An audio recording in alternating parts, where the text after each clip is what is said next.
Good evening, everyone out there on the interwebs. This is Ginger, and we are here with another episode of Fighting the Void. And joining me today is one Mathias Kloss, who you may also think of as the man out of time, because Mathias is an unusual 20-year-old in a lot of ways, most of them good, as a matter of fact. Most of them, we won't talk about any of the bad ways here because we just don't do that here on Fighting the Void, unless it's about Democrats. But that is not Mathias, fortunately. And I'll refer to Mathias as the man out of time because you will find he has got a mindset that is from an earlier time, a simpler time. Many would say a better time. I certainly would say, and just based on Mathias's aesthetics, you can probably guess it has something to do with a time when men wore suits and ties to run to the corner gas station to get a gallon of milk. a more elegant attire for a more civilized age, if I can go ahead and make a more modern pop culture reference. So, Mathias, welcome to the show, my friend. Thank you for having me. Oh, it's going to be a pleasure. I've been looking for a reason to get you on here for a long time, and we had decided we had set a date a couple of weeks ago, and we were talking. And this is for everyone else's benefit. We are trying to figure out a topic, and we're like, it could be really broad. We do a lot of I've done a lot of stuff that's been heavier in terms of theology and philosophy lately. I'm really tired of going on for an hour about COVID. So it's like, you know what? What's unique about Mathias in particular? And that's the fact that Mathias has a particular affinity for the 40s. And that comes out in just about everything, including the mindset. So Mathias, let's jump right into that. First, kind of describe what we mean by a 1940s mindset, or what I could mean by that, and then we'll talk a little bit about how on earth you got there, because certainly the modern world doesn't promote that. Well, I was raised in a very traditional family. My grandparents were immigrants from Germany in the 1950s. Oh, wow. So they saw a lot of tough things in Germany. Yeah. My grandfather was in a Soviet POW camp in the mid-40s at 16. Oh, wow. So I was kind of raised on a very traditional, hard-lined Protestant family background. I maintain those traditions mostly, and then I grew up watching movies like Roy Rogers, John Wayne in the Westerns, and right. Some noir films of the era. And I grew up on a lot of old movies and TV shows. And nice. I grew deep interest, especially in the late 40s after the war. Things were a little rosier than they were in the early war years. Yeah, for obvious reasons. That whole not having to send all the men off to go fight Nazis. Yeah, and Japanese. And Japanese, of course, yes. Yeah, we always forget about them. And I think that's a really sad thing, because the Japanese were far more cruel in some ways than the Nazis. They were not nice. Just go ask the Chinese in Nanking. And any British Commonwealth soldiers who were at Hong Kong and were captured. I've seen pictures of them where they were practically skeletons. And I'm speaking only in POW terms, the prisoner of wars. Right. They were all pretty bad for the most part, but the Japanese were by far the worst, along with the Russians. Oh, yeah. Soviets. Yeah. The Russians were not really great either. They just happened to be mad at Hitler because he double-crossed them. So hence they were on our side. Yeah, it was the enemy of my enemy is my friend. Mm-hmm. Which, it's probably good that they were on our side. I think the two combined would have been really tough to handle. Oh, yeah, definitely. Or even with just Russia being quiet and not doing anything. Yeah. The non-aggression pact, they wouldn't have gone into the war. Yeah. If Hitler just wouldn't have been a complete blithering, arrogant fool and decided I can totally fight a two-front war with Russia in the winter and try to fight the Brits at the same time. That'll work out well. Oh yeah, and the Americans. Yeah, yeah, What a great idea. yeah. And the Americans are getting into it. This is great, dummy. I'm Yeah, glad. Sometimes I'm glad the most evil people, when push comes to shove, are idiots. They believe too much of their own press, and they always overreach. that's very true. I try not to get too big for my britches. See right there. That is a good, more conservative, traditional uh, principle. I hate the term values. Yeah, Utterly despise the term values. yeah. I prefer virtue, principle. Yeah. I understand that there's a basis in politics. Classical conservative knows a little more about that. Yes. Yes. I'm gonna have to get old Nathan on the show too sometime, because I think we would have a very lively political debate. Yeah, that would be very, very interesting. But okay. So you grew up on a lot of just a lot of older movies. A lot of older movies where there were clear distinctions between the good guys and the bad guys. Hmm. And the good guys, they were role models. They weren't constantly being deconstructed by their best friends and everything, like you see in a lot of modern entertainment. Yeah, The even though the good guy is the good guy, he's constantly getting deconstructed by whoever's closest to him, and it's yeah. bloody annoying. Oh yeah, it's very annoying. I I always find that I don't mind the odd anti-hero. Like they did that in the 40s sometimes. They had Hmm. flawed characters, Hmm. but they searched for good in the end. Yep. You don't really find that anymore. You find almost a nihilistic there's no optimism whatsoever anymore. It's Yeah. just yeah, get what you can get. It becomes just us versus them, Yeah, and too much modern entertainment. Like there was a show, Revolution. I won't get into it too much, but I stopped watching it, one, because the plot just started getting like way too crazy, yeah, and also it's like these supposed good guys aren't really good guys. They're just the main characters. There's a difference. yeah. Like that's I believe that I've been working on a podcast, as you know, Yes. and that's basically what I try to do. I'm trying to do is work on bringing back that good guy mentality. Yes, they have flaws. Every character from Hmm. Batman to Superman had flaws, Yeah. but I want to at least realize that there's actual good and there's actual evil, and you have to establish those things. And there are sometimes criminals who just made a bad mistake, and they should get the justice that is demanded. Yeah. Yeah, Yeah. that's And something. that doesn't exclude mercy either. No, every virtue has to be balanced. I've always stated that. Oh yeah. Oh yeah. I mean, that goes all the way back to, of course, Aristotle and the middle lies virtue. Yeah, Although, exactly. although as someone pointed out, he took it to an extreme. Yeah. I remember reading Nico McKeon Ethics, and I'm like, dude, you get really granular. So, he goes very, very specific situations and very specific, um, extremes. He's like, and this is how you navigate this particular situation. I'm like, okay, you're going too far, man. All right, keep it broad principle. Stop trying to micromanage everything. I know, as a very intelligent philosopher, that's your temptation. I get it, and of course, you were taught by Plato, so I definitely get it. But chill, there, Yeah, Aristotle. Relax. like keep it where everybody can understand it, just the average guy.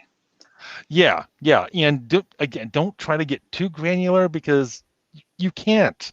You can't get super granular and have it be. You can't codify every single situation.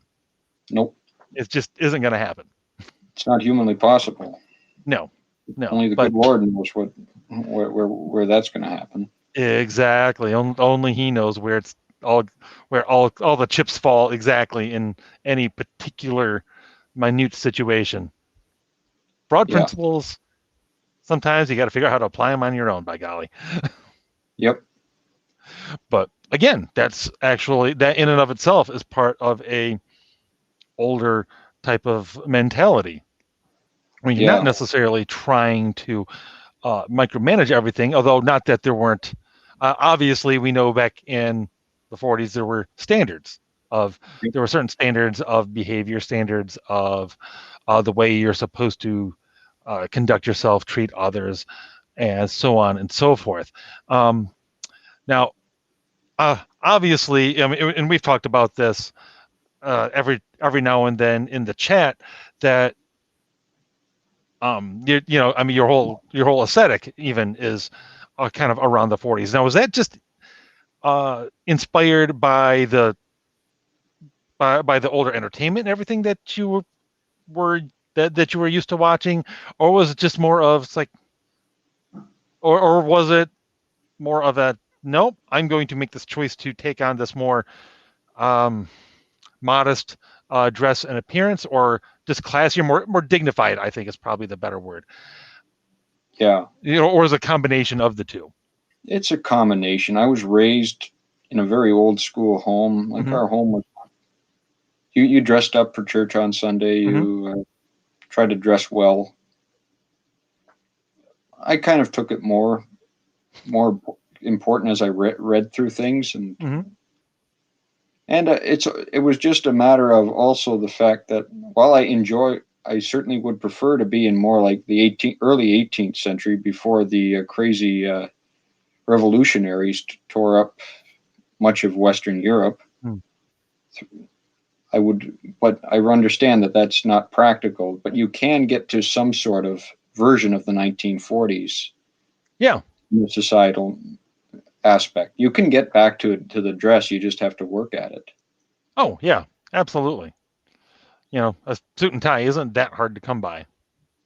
No, they're actually, you can get them quite cheap. Yeah, that's true. Actually, shopping at the secondhand stores, you can actually come across some actually pretty nice stuff, as I know very well. Yeah, I inherited most of my stuff. Even better. Yeah, that's because I had an old school grandfather. Now, you say old school. What do you mean by old school? Well, he was old fashioned in his views. He was very strict, very tough on the boys, especially. He wanted you to grow to be men, not not to be wimps or anything like that. He he made you work hard, and one summer he insisted I get strong. Mm-hmm. Had me doing push-ups, chin-ups, and all that stuff all Nice. summer long. At times you hated him for it, but you also love him in the end for it because it benefited you in such a great way. Oh yeah, yeah. And isn't that kind of one of the lessons that we've forgotten since the old days, if you will? That sometimes you got to be hard on somebody, even when they hate you, because it is for their own good, and eventually Yeah, they'll figure that out. yeah. I always have been like, I've always felt that you need to have a bit of corporate punishment sometimes. Mm-hmm. Sometimes not to an extreme. You don't need to Yeah, cause bruises and welts, but sometimes you learn from the bruises and welts and things. You this is bruise your true. knuckles. This is true. This is true.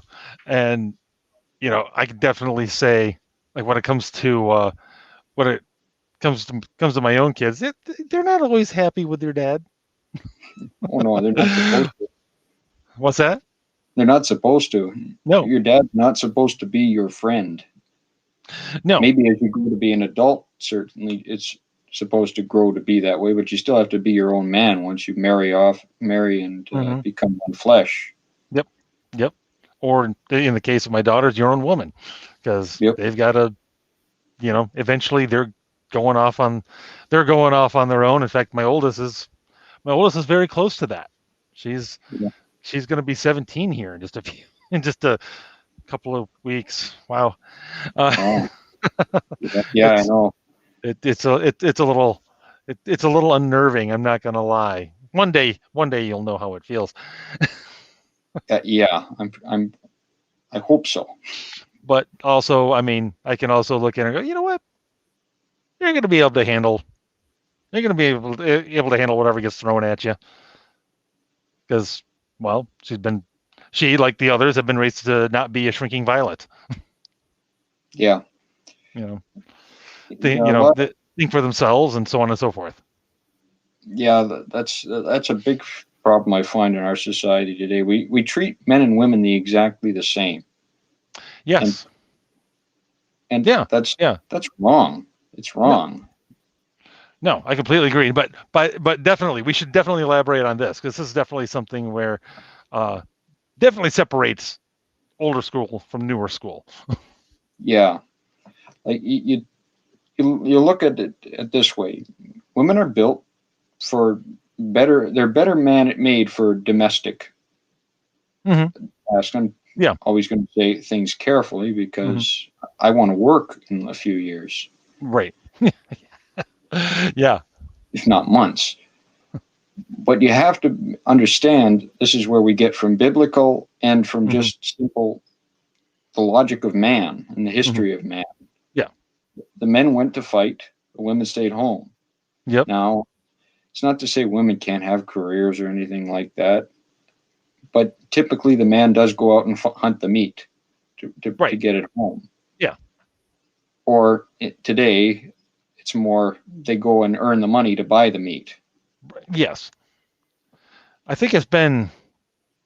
I think part of the development of technology has made it possible for people to blur those distinctions Yeah, that's the because problem. for better and for worse, uh, work today doesn't for most work doesn't have to be physical, Yeah, that's a and it's hence it's easier for women to compete on an even footing in a cubicle farm than it is on an assembly line yeah, or at the local steel plant, as it were.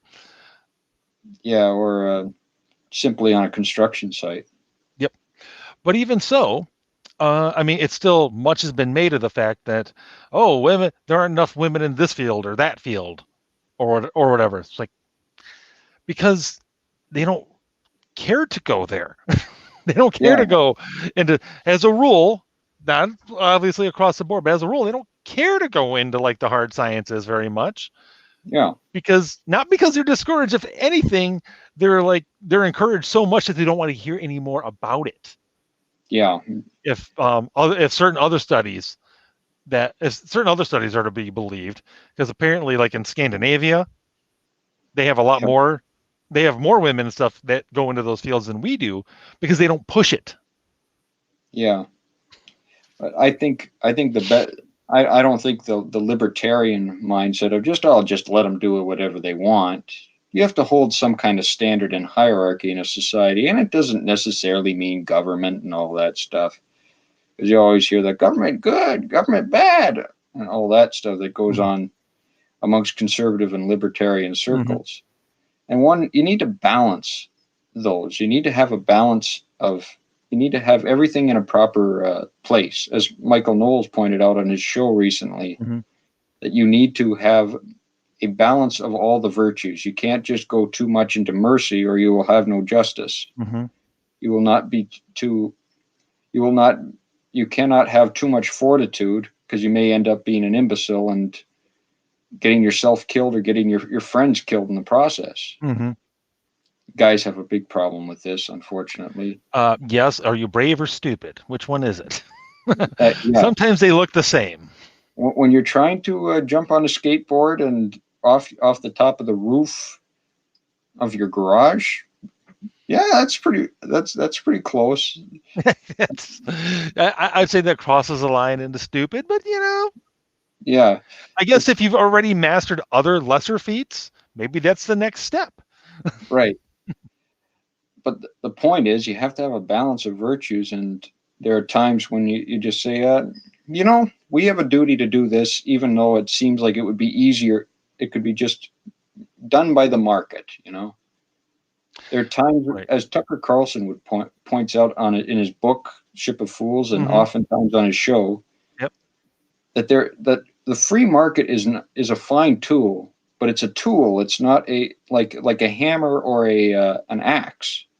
It serves man. It's not supposed to have man serving the market. Yep. And that's one place where I would definitely agree with Tucker, and more so than I would like a Shapiro. I Right. remember actually when Tucker was on Shapiro's Sunday Special and listening to that conversation. It was very interesting conversation because there's so much that I could find in that conversation to agree with both of them on. Because Yeah. on one hand, Carlson's right. The market should serve man, not the other way around. Whereas Shapiro's got a good point that usually government intervention and it doesn't go well. Yeah. Like I think trust busting is a good thing. You sometimes need to break up a trust. Mm-hmm. Because if you have such a monopoly that no one can get in, it's not a market anymore. It's a oligarchy. Mm-hmm. Hence, Which with the we big have tech now. platforms. Yeah, yeah. I'd And even argue we have something more insidious than a mere oligarchy at the oh moment. I no, mean, at this point, it's a global oligarchy. oh yeah, very very much so. I'm an anti-globalist, if more or less a localist, if you would say anything. Yeah. Like, I think you need local government. This is what the problem. There are sometimes you need to hold a federal standard to Mm-hmm. something on Yeah. some issues, Mm-hmm. because sometimes local people cannot be trusted. Think of California. Yeah. Yeah. Well, But even over and against that, some issues just it seems logical that it would be federal. yeah, Like I in all honesty, marriage is definitely one of those issues that if there is going to be any sort of legal standard, it seems like uh it the should be federal level. federal because how stupid would it be if I'm in county A and my marriage is all perfectly legal and everything, and there are various benefits accrued to that. But then, for whatever reason, I move I moved to elsewhere. county B, and it's like now that marriage now my marriage is illegal for whatever reason. Yeah, you need a federal standard, and Yes. I think the conservative movement, as it is, has to hold back, harken back to the old traditional Mm-hmm. values. Like Trump would bring up the fact, oh, we got more female unemployment down. Well, is that a good thing or a bad thing? Is that because they're staying at home and you're not classifying stay-at-home mothers as As unemployed? unemployed. Yeah. Or are you or are there less mothers at home and our children are going to be are without parent and are or without any proper guidance whatsoever? Yeah. Yeah. And that's definitely one of the bad things that's come about in the post World War II era is the rise of the whole idea of both parents working all the time. It's like, that this hasn't been the greatest, especially when you do have far too many people getting raised by daycare workers or Yeah, as or pre-COVID, obviously the school teachers or the school system, I should say, because that is definitely that's definitely been daycare. yeah. You look at my grandparents. My grandfather was a foreman at a local plant. Mm-hmm. My grandmother worked as a tailor at home. She Yeah. didn't go to a factory or Mm-hmm. anything like that. And there's nothing stopping a woman from doing that. Right. Well, I mean, and there's especially in this day and age, there's nothing particular stopping a woman from doing really any anything in terms of trying to get into a field. Right. And we might disagree a little bit on whether or not they should be allowed or not allowed. However, I definitely think where you'd be, I definitely am in agreement with you on what the norm should be, Yeah. and on and frankly, what we should promote the norm to be. Yeah. That's what I'm saying. Now, it's complicated. I don't take the simple view. I go, well, it's case by case, but there are also things that should be a basic rule. Yeah, I yeah, basically say that Ephesians 5 should be the basic rule for society and marriage. hmm There's exceptions, of course, but you get an idea. It's a good blueprint to have. Yeah, yeah, and exactly. I think that's something that people miss when they talk to people with a more old school mindset. They never they always stop listening before anybody gets a chance to say, I'm not saying this has to be enforced from on high. I'm not Yep. saying this. I'm not saying that that that women don't get to work or do anything outside the house. That's not what I'm saying. I'm saying the norm, what is generally most of the time best for everybody, is that husband go work, wife stay home, raise kids, and for most of human society, this has worked out pretty well. Not that Yeah. there won't be exceptions, there will be, and that's fine. Yep. Like there's always been women who worked, but they Yeah, weren't. But they didn't go. They weren't carpenters. They weren't. They weren't blacksmiths. They were charwomen, yeah. I washerwomen. would say you'd have to be hard pressed. And I just know there's somebody out there right now who's going like, well, this one person, Olga the horseshoer, was the finest blacksmith in her village. Okay, good. You found the one. Congratulations. Good job. You've given me one. I have like 900 and like 9 Yeah, million other yeah, examples where they're like, no. exactly. And it's not that women were, and it's not necessarily, I should say, that women were prevented from going into blacksmithing. It's that they probably didn't want to, or Yep. they realized, you know what, I can't do that. Are you kidding me? Just And we just compared Margot biceps. pops up. Margot pipes up with how she's going to be a firefighter. Now, I have met actually and trained alongside women firefighters, and the ones I've trained alongside cannot keep up. Yeah. And I say trained alongside because a previous job at the plant that I worked at, I was part of the fire brigade, Right. and we actually got trained. We actually got firefighter level training. We actually Right. trained alongside fire departments Mhm. once a year, which was, I can tell you, was a lot of fun. Yeah. I can believe that. There was this is an aside, but it's worth sharing. There was a place actually over in Canada in Sarnia Yeah. where we used to go when I first started working at my power plant, and they were not set up to actually train for the kind of fires that we fight and the way that we fight them at all, really. But Hmm. it was still the best place we ever went because they were set up for like these for like airplane crashes and there's just fuel everywhere, or it's at a chemical there's a fire at a big chemical plant and just there's just fires everywhere, Yeah. and it's just amazing. So they had these big pits that the top layer, it mostly filled with water, but the top layer would be like diesel fuel. Right. They light that, and it's just this raging inferno. It's freaking awesome, and it looks literally like hell just erupted in front of you. Smoke and flames just everywhere, and they actually had us fight it downwind. Oh. So you've got it all blowing up literally over you.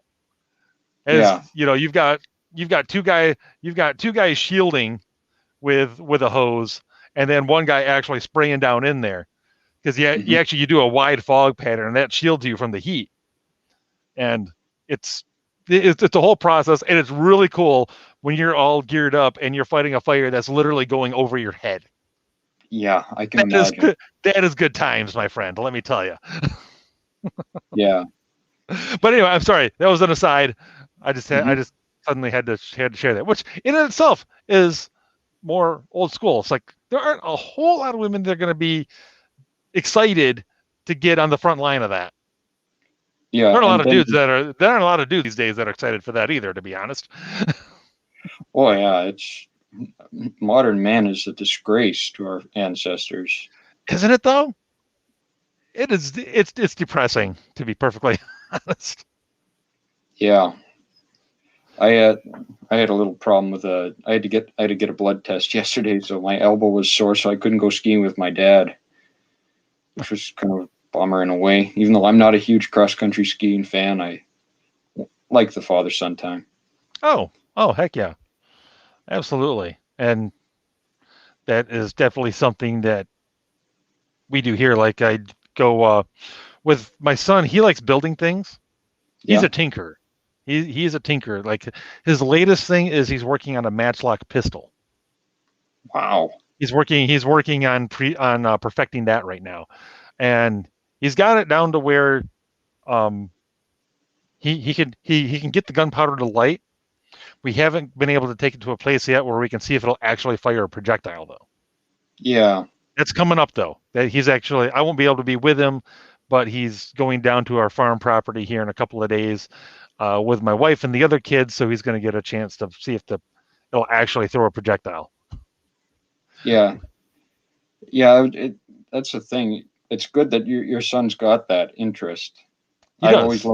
I love my Legos. I loved tinkering with those, building things. That's how he started. Actually, was Legos. Legos was like the first thing that grabbed his attention. Yeah. Good toy for boys, Oh, honestly. Yeah, that's the thing. People talk about the 40s as if there was no work for women. There was plenty of work, actually. Mm-hmm. There was secretary work. There was all kinds of other things. And now they're saying, well, Google and the other stuff replaces that. They can't even write Sault Ste. Marie right with through their programs. Like a couple of our area sent some requests for certain COVID relief stuff, and they wouldn't take it because they forgot to put some dash in some part of the name. And yeah. They didn't take the spelling. That's not human error. That was computer error. Yeah, it is. It is. That's the computer not being smart enough to go, oh, you mean this? Yeah. They were programmed to do this, this, and this, only that. Yeah, that's exactly right. It's something that Bill Whittle has pointed out is computers don't really glitch. They don't make mistakes. They just do what you tell them. They just work the way they're designed. Right. And sometimes the way they're designed ain't that great. No, it's not. There's a that's you go back to Tucker Carlson. Mm-hmm. Carlson spoke about self-driving trucks. Maybe that would be that could have some benefit. I just don't see the cost-benefit analysis to balance properly. It is. See, that is always a tricky thing because at the same time, and I think it might. Okay, backing up, there's of course the example when the Industrial Revolution first got started, and cars started. Then when eventually cars started to replace, horse-drawn buggies and whatnot. Yeah. Well, wagon makers suddenly were out of work. Yeah. However, there were lots of new jobs making cars. Now, of course, as we're going into this latest technological revolution, yeah, you know what? Automatic, self-driving trucks are going to put truckers out of work. Now, what is the job that's going to get created for them? Honestly, I have no idea. I have no idea what the compensatory thing is. Yeah, and that's that the said, thing. I don't know that. Yeah. Like you take what Biden said about the pipeline. Oh, you'll get good green jobs next. You didn't get green jobs. You got nothing. You got back down to zero. And well, not to mention the green jobs aren't likely to be as good. Certainly not as well paying. For one, you've got and maybe some of the guys that they're working in the natural gas fields and everything are going to be able to go work at a solar panel plant or go work making windmills. But of course, I'm sure most of those processes are automated as well. Yeah, and that's almost certainly. And automation is taking away the working man. And yes, I'm going to say man, not just person, as every politically correct politician puts it. Yes, that's okay. We know what you mean in the inclusive sense here. Yeah. It puts them out of work. It puts their use out of work. And it really hurts the man. And as John Doyle pointed out in his very long hours on pornography, the Mm-hmm. discussion of pornography, it's weakening man because we aren't fighting for anything, we aren't Yep. doing anything, basically sitting back and consuming. And that's really unhealthy. And especially when you take away work, Mm-hmm. religion, order, ethics, tradition, you really endanger things. I'd like the government to be able to be smaller Yeah. and localized, Yep. but Yeah. That would be a wonderful thing. but at the current juncture, that's not possible in the current political moment. It sometimes will have to grow in certain places, and you can shrink it over time. It's a long process. That's the problem. We always play 4 years. Yeah. And the problem is, I don't think it's never going to it's not going to shrink without a crisis. Yeah, So something that just brings down, frankly, the current system. I hate to say it, I don't like it, but I think that's the way it is, yeah. and it's not going to be fun. No, it's not going to be fun. But what you can do is, for our children's sake, yours, and hopefully I'll Yep. have some. You, you hope that you can build at least a society that is good for raising them until Yep. that the time when man falls apart completely. Well, Or maybe we're at that point already. and we are dangerously close. And that's what I tell people who are like, "Oh my gosh, I don't know what it'd be like bringing a kid into this world." Like, you know, just seeing the way everything's going, everything's going to fall apart, and then like, yeah, and somebody's got to be around to pick up the pieces.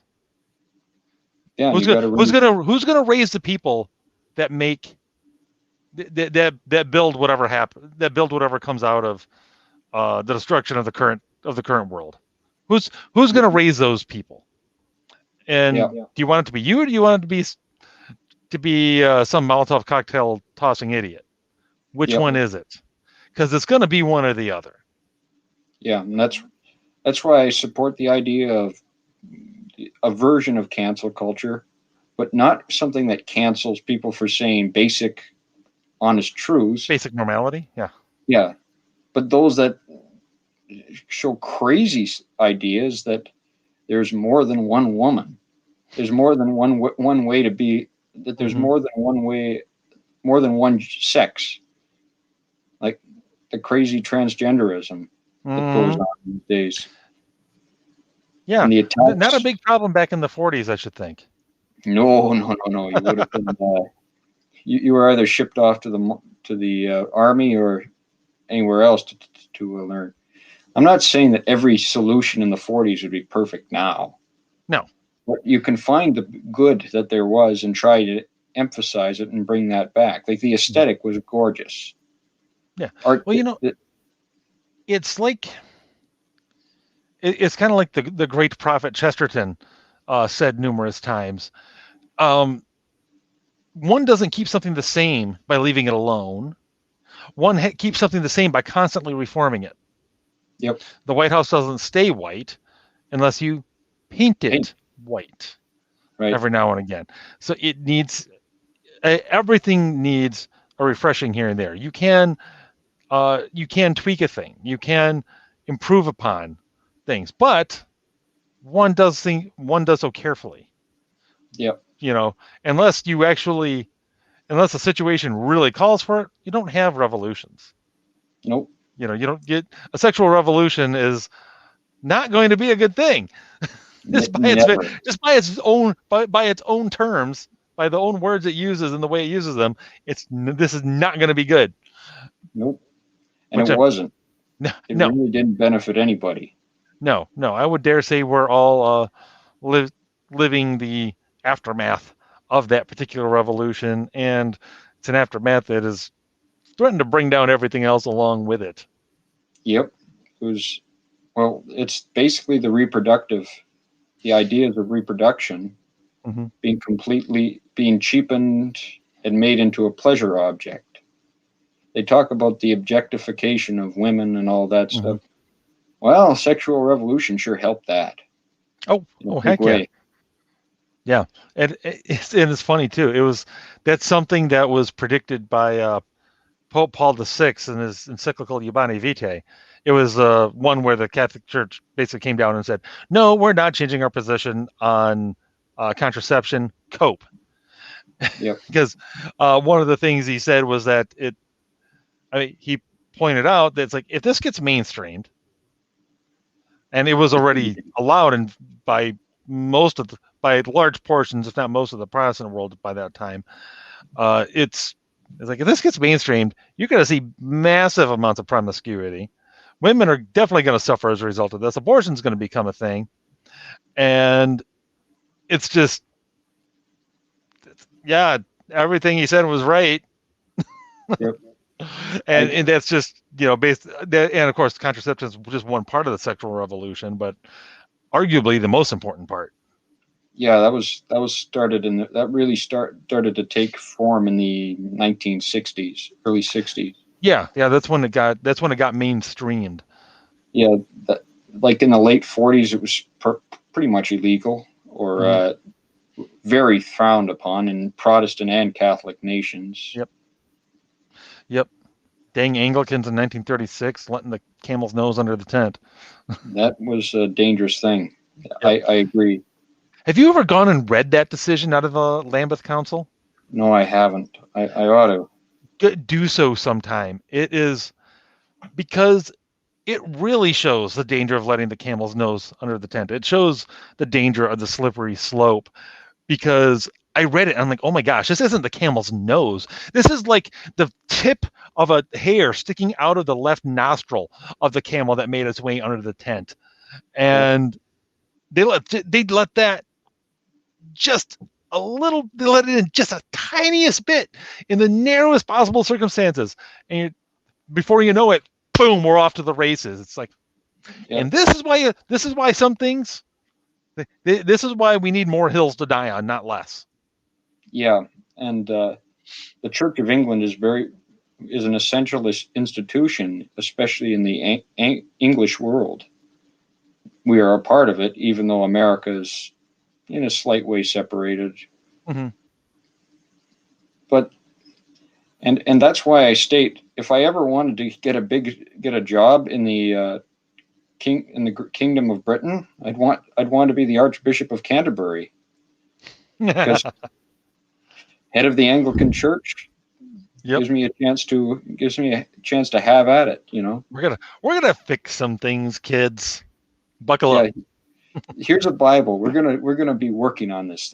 We got some work to do to get closer to this thing. Yeah, and by working on it, I mean we're gonna pay attention to it and change ourselves to conform to that, as opposed to changing it to conform to us. Right. I'm not a sola scriptura man by any means. I don't think I've ever come off as that. But the Bible is essential to the Christian doctrine as much as one would think so. Yeah. Considering it's where we get the ideas from. Yeah. I mean, it's a little important. I think it's fair to say. Yeah. Like one would think one would pay more attention to it than whatever Deepak Chopra is saying. Yeah, that's the problem. We let too much of the. I understand that cultures are going to. I know this will anger probably your Catholic audience. Hi, Margot. But you need to understand the culture that people come from. This is not a debate of true church or not. It's basic Christendom. You have to, in Canada, you try and get the Church of England reformed. In America, you try and get the Episcopalian Church reformed and strengthened, because they're basically an offspring of the Anglican Church. Yes, they are. And well, it's yeah. Put it this way: your sentiment that you're basing that off of is actually perfectly compatible with Catholicism, because we of course have the numerous different rites within the church that are local cultural adaptations. Yeah. For all intents and purposes, and then of course the church it basically invented the idea of enculturation. Yeah. Of course, that sometimes that makes people mad too, because that's not enculturation that's syncretism, and sometimes the line gets blurry. But Yeah. in all fairness, so that's how I would personally apply that. But I get what you're saying. Yeah. And in all honesty, I think there's a strong argument that I could make to say that a stronger, more orthodox Episcopalian church is actually going to be easier to make Catholic than the insanity we have now. That's true, and there's always that chance. But I think you need to get a traditional Protestant movement going, if not for spiritual matter, but for political matters, Mm-hmm. because you need to have a strong Christian basis in the basic law and text. It's not healthy to have none of that in a society, Mm-hmm. especially in Western Anglo English society Mm-hmm. and French in some areas. Like look at France; they're a mess since 1789. They've been a mess. A little bit. Of course, now they're calling out us for being so much of a mess. Yeah, which is kind of Which like I look think who's is talking. I think is both embarrassing, I think it's embarrassing, horrifying, and hilarious at the same time. Yeah, basically, and it's Because they're just not like wrong. America and Canada. We need strong reform. No, not by Big time. violent means. I hope not. I certainly Yeah, do I not prefer support not. the violence. I would much rather have the political do it via political matter, because I hope is there's not still good. time for that. I really do. So do I. I'm a conservative optimist in that I think everything can get worse, as Yep. Michael Knowles would state. Yep. Oh yeah. Well, it's like the difference between between Scottish optimist. the And Scottish pessimist. optimist and the Irish pessimist, or whichever one it is. The one Yeah. says it can't get any worse than this, and the other one says, "Oh yes, it can." Yep. Basically. It's like, oh man. Problem is, you're right. It can always get worse, and it can always get better. Yeah, and I try to have hope. I try to have hope. That's why I'm not just going to give up on my podcast and delve into the bottle and in depression. I'm going to That's try. good. I'm That's going to good. try and I'm going to try and have it provide some entertainment that average people can like. Like I think everybody has a heart for that mid-century 1940s, early 50s era. There is something that's just kind of it's both more it's more dignified, and it's also there's a innocence and a fun to it Yeah, that is missing out of most modern entertainment, and even and by modern I mean like stuff coming out that's kind of come out since probably 2010. I'm talking very modern, because I actually go back and I watch a lot of movies from that I grew up with in the 80s, yep, and they certainly have their issues. yeah, Like I go back and I'm like, wow, those kids swore a lot. Holy cow. yeah, It's like kids you know and you'll get the early, probably even preteen boys working on something in the garage, and they're sharing a beer they stole out of one of their dad's fridge. I'm like, yeah, but you know what, it's not a good idea. there's an innocence in this. Yeah, There's an innocence in these movies that doesn't exist today.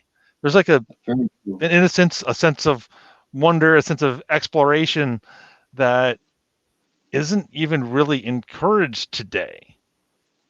Yeah, Even when the moderns talk about exploration, one, they're pretty much only talking about sexuality, yep, and by explore they mean do this thing that we want you to do.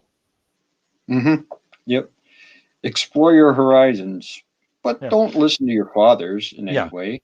Oh, dude, I can't begin to tell you how annoyed I was when I was just about done with my degree, and I had to do a critical thinking class. Mhm. I was like, okay, cool. I like philosophy. This will be fun. I'm like, Wait a minute, hold on. I'm getting the impression that your definition of critical thinking, at least functionally, is reject everything my parents and grandparents taught me. Yep. Like I don't I don't think that's what that is actually supposed to mean. Hey, you found out what our college system is basically now. Yeah. Oh yeah. Yeah, I did. And this was, oh gosh, how long ago was this? This was probably 16, 17 years ago. Yeah, I And was a wee boy then. yes, you were just a wee lad. But I remember, and I think back to conversations and stuff that I had with fellow classmates, and I see the seeds of what we're dealing with now. Hmm. Like I remember one of the people told me to stop using the word retard. I'm like, what? No, but yeah, I'm like, do people like that really exist? People that are like offended by somebody saying that's retarded? Really? Oh my gosh, Yeah, yeah, you're serious. I know. That was one of the words we used. I grew up in a more or less like we were always kind of a little bit behind the culture. Mm, There was no real political correctness up until the last years of elementary school for me. mm-hmm, And even then, it was an only one really kooky teacher who we mm-hmm, all disliked equally. She was very big into the Indian issues, like the reservations and all that stuff. uh-huh. Oh yeah. Oh, how many times did I lose my temper about how bad I was being a white man? Oh. I guess that makes me a racist, of course. Oh, well, of course, obviously. I mean, Though I hold no real thought of, oh, that guy's of a certain color. He's terrible. No, I no, judge people obvious. by what they do. Yeah, exactly. It's not that hard, really. Yeah, At least it shouldn't be. And Margot brings up a point now that the younger millennials and the older Zoomers are starting to figure out that rejecting what her parents taught is making her more conservative. It's like, and yes, that's because a lot of my generation, a lot of Gen Z and the older millennials are modernists. A lot of the yep. boomers are modernists. And that's why you have to. That's why when I say your parents, I'm more or less harkening back to the 1940s and 50s Right, and right. 60s Or when the normal blue collar parents that, frankly, still existed even for my generation. and mine. Yeah, Like I yeah. think I mean, they're not. my Their numbers aren't completely gone. no, I think you can boost them up again if you give the cultural backing and something that the kids can understand and like. Mm-hmm. Well, hey, like I Like, said, I've contributed 6 potential parents to that pool. So, well, that's good. I hope I become one of them soon. and even and at least definitely 2 of my 4 girls are very much looking forward to being moms someday, and probably at least 3 of them. The other one is like, nope, I'm going to be the crazy cat lady. I'm going to be the cool aunt. Like, They you're they have 12, they, maybe. yeah. Hey, I thought I was going to be a pro hockey player at 10, so Yeah, and yeah. I that's not mean, happening. That's not happening. no. I know you're into hockey. I know you play a lot of hockey. Yeah, but I don't think that. I think the best I can ever get to is maybe the ECHL or maybe AHL if I got really lucky.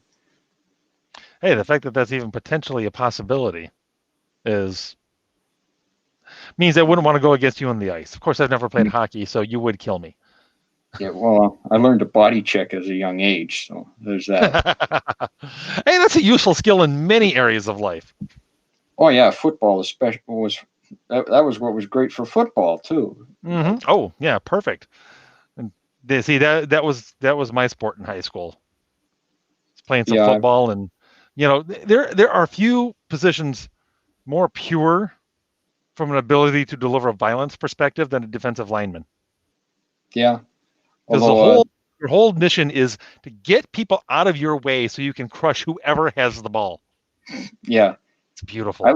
I like playing center. I actually played center, and I'm not Oh built yeah. for it. Believe me, I'm about five. I was about 5'9" then, and maybe 150 some pounds, something like that.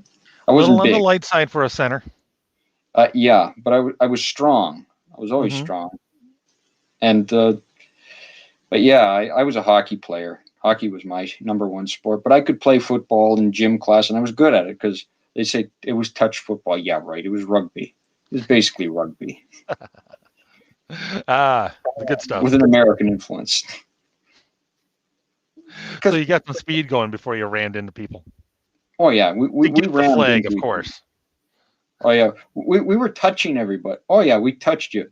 Oh, yeah, See, he landed on the we ground. touched them right into the dirt. I touched him a little hard. Whatever.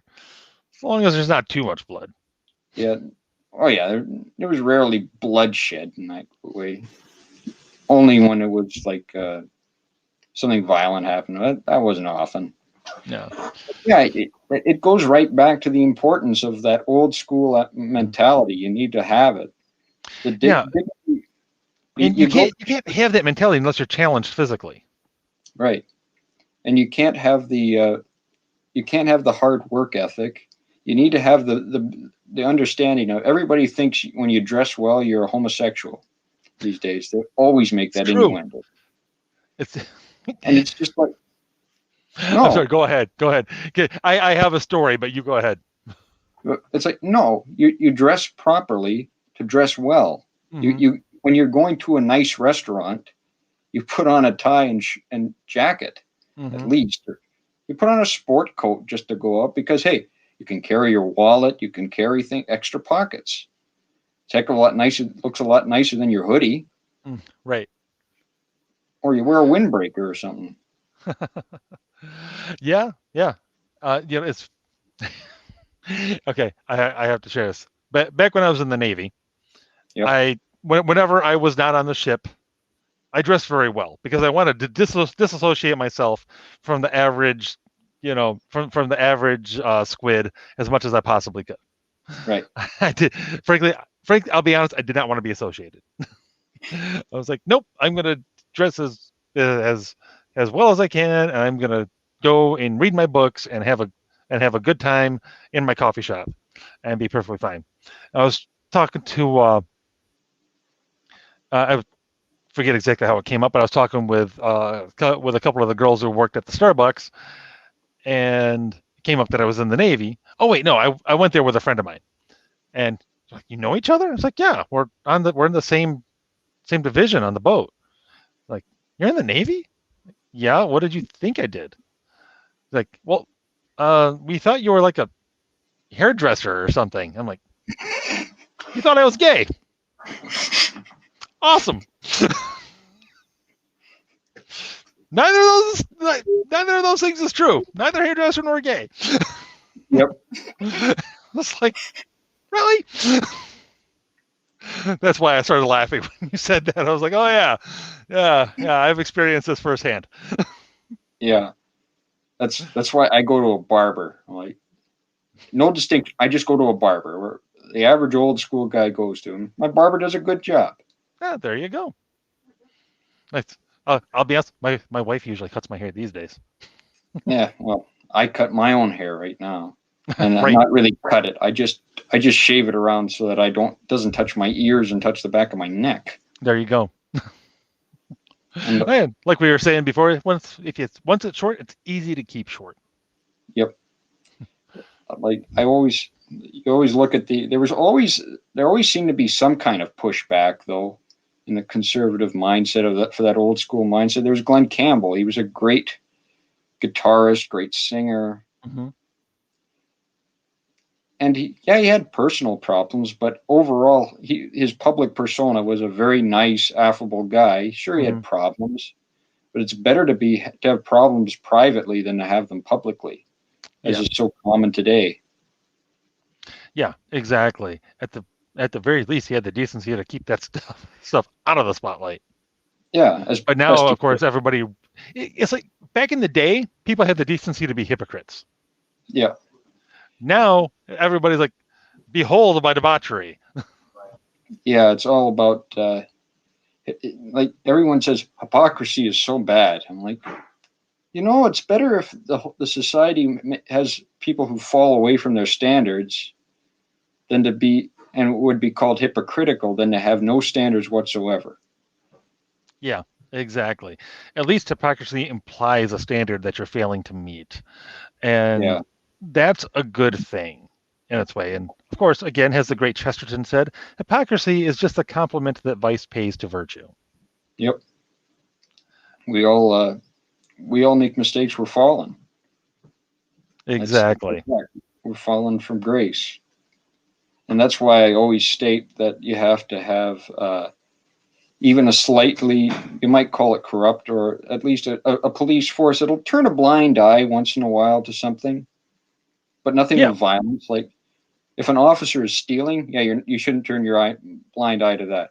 But if he's pounding a rapist, like just punching him, It's like, giving him the odd beating, is it that bad? it's like, are you really going to be mad at him? He's I'm doing not. a service. He's doing a service for our children, really. No kidding. No kidding. It's like, it's one of those things where I'm always, I always wind up being torn on the death penalty, but I'm like, if we're going to have one, I'm kind of okay with including rapists. Yep. I, I've stated many times a very pro death penalty. Right. Oh yeah. Not not not because I like the idea of having to kill people, but people who are murderers, rapists, they're not going to be. Most of them are not going to be reformed, and they can't. It's not like they can make restitution upon what they've done. They've committed a vile act that's unreversible. It's not like a theft where you can pay back in restitution. Mm-hmm. What else can you do? I mean, I understand there's times for mercy. Like you say, a business guy who makes a mistake, he panics, goes and shoots the client like an idiot. Okay, he wasn't thinking straight. You understand that, so you give him 10 years for manslaughter or something like that. It wasn't. It was far more like a car accident than it was a where he went out, bought a gun, and just deliberately shot the guy. Right. There's differences. There are distinctions, and again, I think distinctions are something that the modern world is incredibly poor at making. We have lost our ability to make distinctions. Yeah, I know. He said this. In what context? Oh, we can't make that distinction. Yeah. Why would you think about what they had to say? Just, that was evil. That's why the joke now is, you like yogurt? Hitler liked yogurt. Yep. Nazi.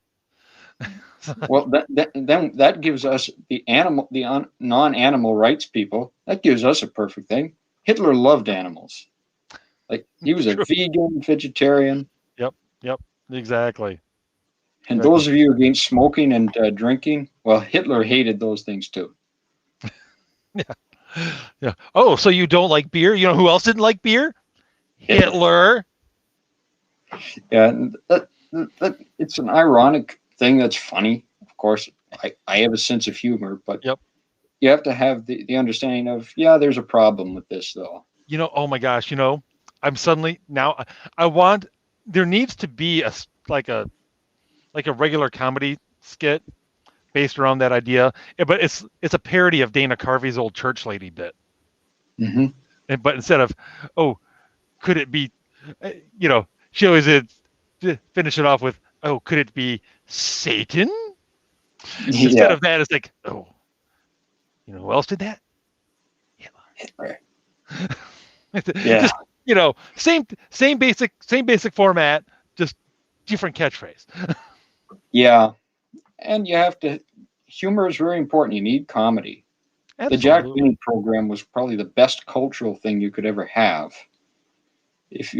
For racial relations, it did some of the best repairs ever. Jack Benny was a Jew, and his servant was a black man. Mm-hmm. Oh, almost said the terrible word. No, that was the terrible word you were gonna say. Yeah, it wasn't terrible at all. You were just gonna say Negro, which once upon a time was the preferred term. Yep. And up then it became until something different. Then it became something different. And I don't even know what it is anymore. And I don't yeah, care.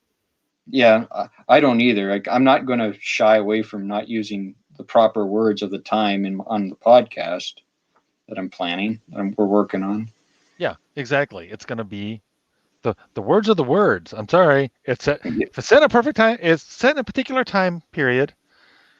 We're not casting Asians as English royalty. We're not casting black people as English royalty. We're not, we're not Yeah, doing that. We're not doing that kind of thing that Hollywood is all about doing lately. yeah, it's about telling a good story as accurately as possible. Yes, and if it's a period story, it's set in a period. Make it period. That's what I didn't Exactly. like. That's what I didn't like about that Hamilton Oh, thing. I don't like rap music, so I yeah. actually Me neither. Which is the biggest reason why I've never watched it. I'm like Hamilton. yeah, So it's a rap concert. I don't care. and yeah, that's like me saying, no thanks. I Pretty don't much. like rap. I'm a Glenn Campbell, Beach Boys, that kind of stuff. Look at me. Yeah, Do I look like I like rap at no, all? if the only rap I am into is of the Christmas variety, okay? And by that I mean yeah, paper. yeah. The only rap I ever listened to was kind of Lauren Green's Ringo, which is basically telling a story, a Lauren Western Green. story. Lauren Green. Yeah. Okay. Yeah. You're not into rap at all. Okay, it's my kind of rap. So. Lauren Green rap. All right. The voice On of death, what's that? the voice of doom, basically. All right. Well, hey, Matthias, we are up over an hour, and on the concept of Lauren Green rap, I think that's a perfect place to end. Yeah. Thanks for having me. Thanks for coming on. It was a good time, and we're going to have you on again to talk about something. I'm sure we'll come up with something because you know what? The world continues to be the world, I'm afraid. Yeah, it changes a lot, much like the weather has always changed. And apparently in politics, that means we're all going to die. It does, in fact, mean we're all going to die, unfortunately, unless, who knows? Maybe the global warming is going to make everybody freeze to death. One never knows these days. I know, right? It's amazing. And It then is, overpopulation may happen someday.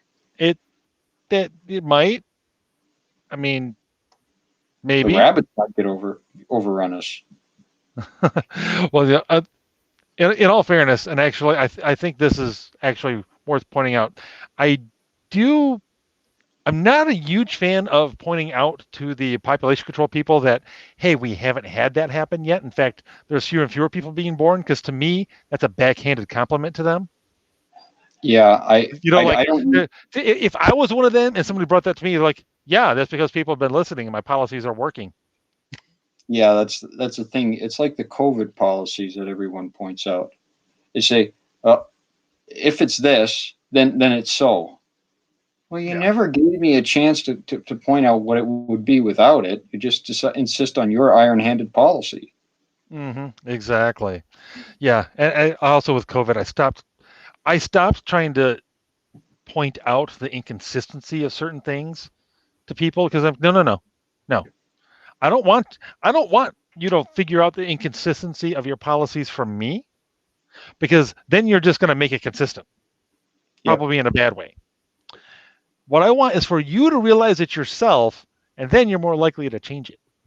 Yeah, that's it. You have to balance everything. Balance is probably the best thing. The way you get to be an old school man is basically to grow up right, to be raised right, and to listen to the right people. In other words, honor your father and mother if they were following their father and mother. Right. It's like there's a commandment about that or something. Yeah, I know, somewhere. Some text, very old. You're very old. Very, very old. It seems to be like it was like one of 10, maybe. I'm not sure, though. Yeah, I'd have to look it up. yeah, like Moses got him down to 10, but adultery stayed, and they were all very disappointed. Ain't that the truth? That had to be the one where they're like, just like, But oh, come on, man. Yeah. Oh, come on, man. Yeah, no kidding. Especially what they were busy up to while he was getting those chiseled in. Yeah, I know. Like we joke, but they're very important, and I just remember that one because Dennis Prager told that one, and I love that one. That is a good joke, and there is no doubt much truth to it. But and yes, on that note, and on Lauren Green, there, Mr. Old West, thank you for coming by. We are going to call it a night. So thank you those who are in the chat. Thank you those who are checking it out. Thank you those who check out later. And as you know, always do the social media things, the liking, the sharing, the subscribing, all of that jazz. And we'll be here next week with another fun conversation with another interesting individual to yet be determined. Although I have a pretty good idea on what we're going to do. But can't say nothing because I haven't talked to the person yet. So anyway, until next week and whatever it is that brings,